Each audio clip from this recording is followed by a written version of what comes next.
few months back, we had some really strong windstorms that swept through Brisbane. I remember doing some work outside at one point, and I looked up and I saw a couple of crows that were flying over our house. The wind was blowing so hard against these crows that they couldn't even fly. They were giving it everything they had, and these were pretty good sized crows, but they couldn't make any progress because of the strength and the power of the wind. Seeing those crows struggling above my house got me thinking about another word from this Hebrew creation story. That word's ruach. Its basic meaning is simply wind or breath. In many ancient cultures, this wind, this ruach, was thought of as God's very own breath or personal presence, which is what carried the birds and what swept through the leaves. Interestingly, ruach is not just translated as wind or breath, but it's also what's translated as spirit.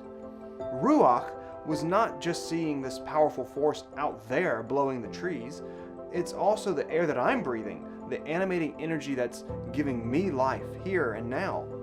There's also other poetry in the Hebrew scriptures that talks about their breath or their spirit being loaned to them from the divine, and that as they die and they breathe their final breath, they are actually handing their ruach, their breath and their life, back to God.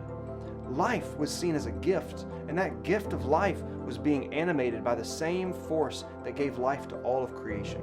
So, this word ruach is about what drives you and moves you. It's what motivates your sense of aliveness and being in the world. That creative drive inside of you that causes you to want to dance or paint, to prepare tax returns, take photos, code computers, or build a shed, plant a community garden, or even stand against an act of injustice. You see, in these ancient Hebrew texts, the idea of spirit is never a stagnant, ephemeral, or lofty religious word, but it's about power and action and movement. It's about being itself.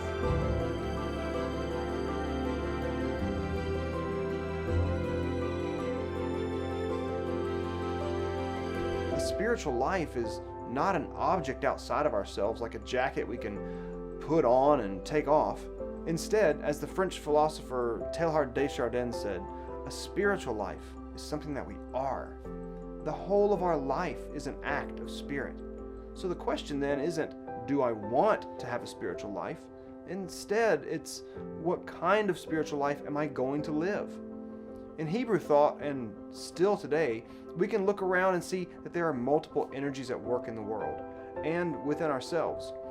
If you're like me, these energies are usually in a kind of tug of war within you.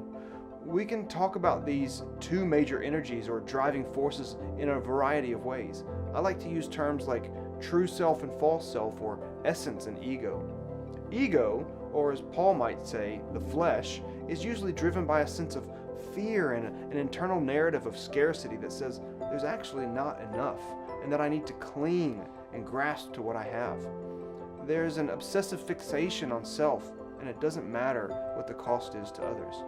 Essence, on the other hand, begins with a deep knowing and a healthy care of self and a narrative of abundance. Essence then expands beyond itself for the betterment of the other.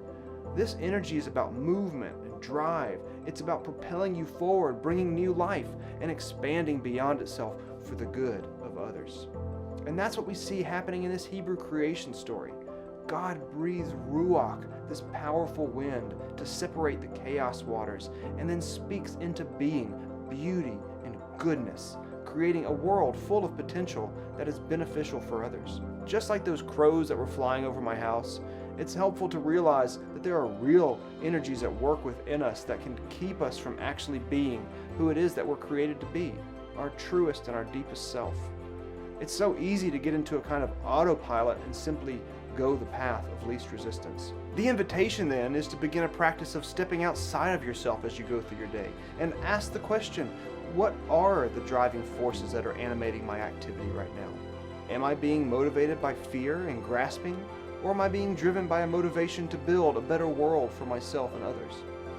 It's always easy to look around and see all the ways that other people and systems around us have failed at creating the kind of world we all want to live in. But once we realize that ruach is about the power not only outside of ourselves, but inside as well, now our journey towards awareness and transformation can really begin.